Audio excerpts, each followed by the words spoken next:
So here I have the Altra Torin 8, and this is a shoe that's changed a lot throughout the years. I remember actually running in one of the old versions where it was still a high stack shoe, but it was really soft at that point. Now we're up to 30 millimeters in stack height underfoot, but still zero drop. But this has firmed out quite a bit and it's gained a bit more stability throughout the years. So I want to try and find out if it's going to be the right shoe for you. And also, does this shoe even fit your foot? Because that's what's most important. So the Torin is actually a little different from some of the other models that we see from Ultra. It's not as deep as the Lone Peak. It's also not as wide as some of the other shoes as well. But if you're looking for that locked down feeling, but with still the wide toe box, it could actually be a good one for you. So you can see here, the toe box is still nice and wide, and this is one thing that I still quite enjoy about this model is you have quite a bit of room in there. I did find at the start that there wasn't much volume through the toe box here,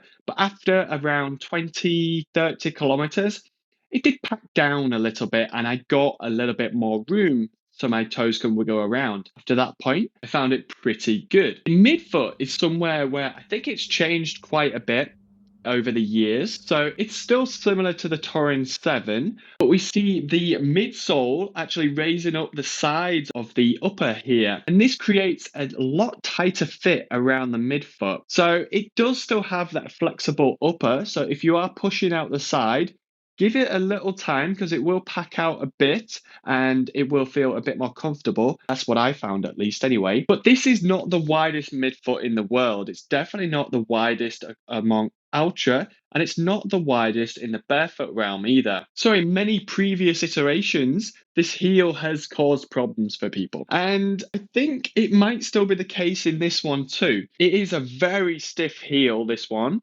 And we can see that it's got this really interesting kind of Achilles lip coming up here. And the important thing is if it fits your foot and if you get a good lockdown, it'll be pretty amazing. If you do have a smaller heel, a narrower heel, you may find it moving a little bit in there. And that's because this heel cup here would just not mold to your foot at all. So for me personally, it actually fit really well and I found it to be an absolutely great heel lock. I always use a lace lock in there, as with most Ultras, just to get that better lockdown.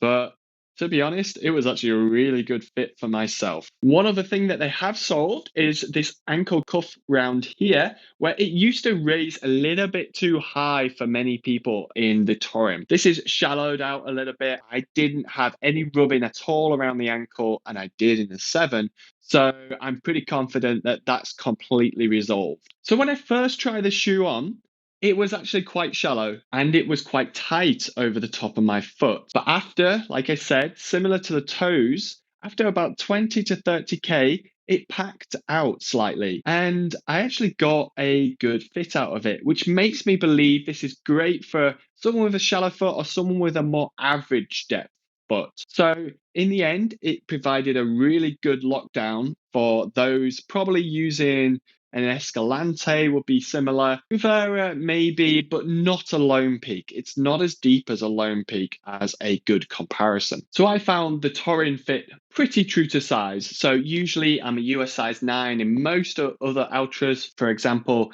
the Escalante, the Lone Peak, etc. And I was a US size 9 in this Torin as well. I would say if you do try this on out the box, it will feel a little tighter, especially in that midfoot and that depth over the toes. Just give it a little bit of time. It will pack out a bit and it will feel a bit more roomy. Areas not to ignore though is the width of this midfoot. If it is feeling too tight, then you can maybe opt for the wide option, which will give you a little bit more width and a little bit more depth as well. So another thing to kind of note is if you do need more depth, if you have a quite high volume foot, then the Torin wide could be a good one for you because there is extra material in the upper in that model. Okay, so looking at the feel of the Torin, and I think this is where the Torin comes into its own in comparison to the rest of the Ultra lineup. I would now say that the Torin is a high stacked, stable, neutral shoe. Yes, that's a lot of marketing jargon, but let me explain. So, being on that zero drop platform, obviously the heel is at the same height as the forefoot here. One thing to note though, I feel there's a little bit of toe spring up through here, and the toes are lifted a little bit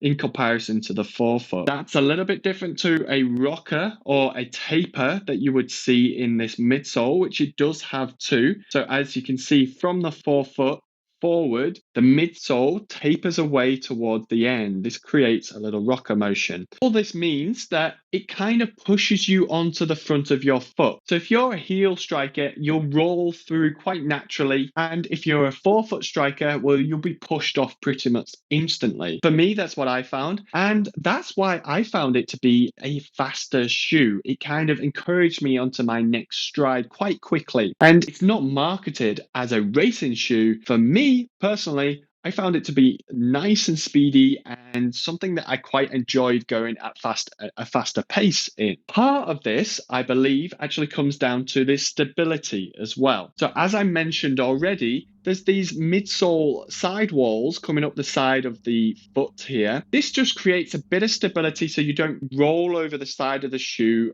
when there's some motion in the side to side plane. This can be great if you do need that little bit of stability. Sometimes you do need stability. That's not to say that you should have it all the time either. I found that this just lessened the load on the ankle and the foot, and it meant that I could get onto that next stride a little bit quicker, a little bit more efficiently.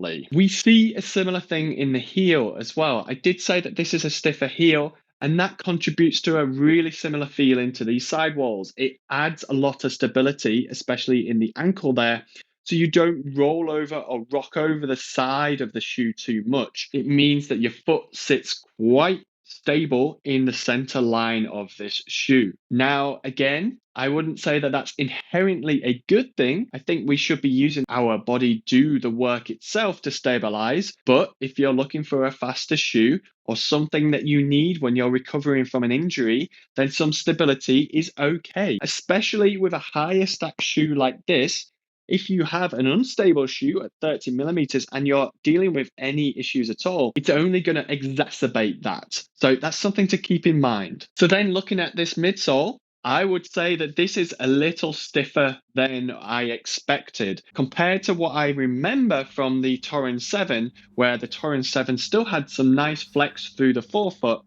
The Torin 8 is pretty stiff throughout. This is what we're seeing in general with this model. It's stiffer in the heel here. It's got some stability through the midfoot here, and it's stiffer through the midsole too. This is just meaning it's a more stable ride in general, and also you're going to have a little bit of a springy motion coming off the front of that shoe. And again, that's why I feel it was a bit of a faster shoe for me, is because I was getting that extra propulsion from the shoe rather than using my body, which would have been fatiguing. So the weight is coming in about 265 grams. And while that's not the lightest shoe on the market, it's actually not a heavyweight shoe either. So again, I think this is why, for me, it would actually do quite well for the half marathon kind of races. It would allow me to go faster for longer and isn't too heavy that it would actually weigh down my feet and cause fatigue early on. In this outsole, well, we've seen a very similar tread pattern and very similar rubber coverage from most of the Ultra Road lineup recently. And you know what? It does well in the dry, it does okay in the wet. I have never found a problem with this rubber on here. And the exposed midsole, it's not a problem at all because you don't put much pressure through these areas anyway. So obviously, don't take it onto the trails because you will gash up this exposed EVA here pretty quickly. If you are a heel striker, it's worth noting that there's a little heel bevel here. It's not aggressive at all, but it will kind of push you into a certain motion side to side. So it's just a little bit more stability again in a shoe that is already very stable. And all this is making me think that this is a good replacement for the Ultra Olympus Via 2. We don't expect that we're going to see another Olympus Via, especially because we now have the forward Via, which is the 4mm drop, very stable, high stack shoe. We probably won't be seeing the Olympus Via updated. So a lot of you that want a true zero drop shoe, but with a lot of stability and cushion, I think maybe dropping down into this Torin, it could work great. I would probably suggest you look at the wide option just so you have a little bit more room through that midfoot and a bit more volume. But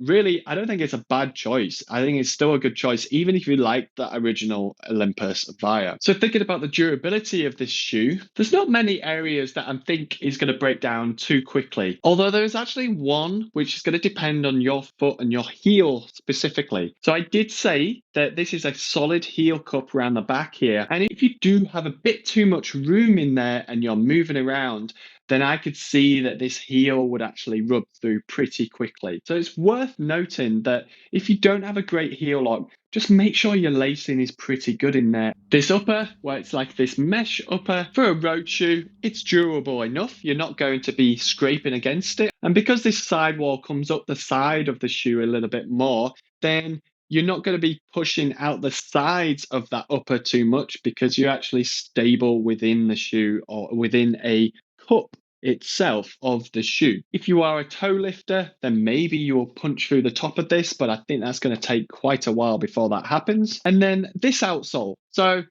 this outsole rubber has actually lasted a long time on a lot of other Altras. Again, it's going to be a long, long time before that actually wears out. Through to the midsole.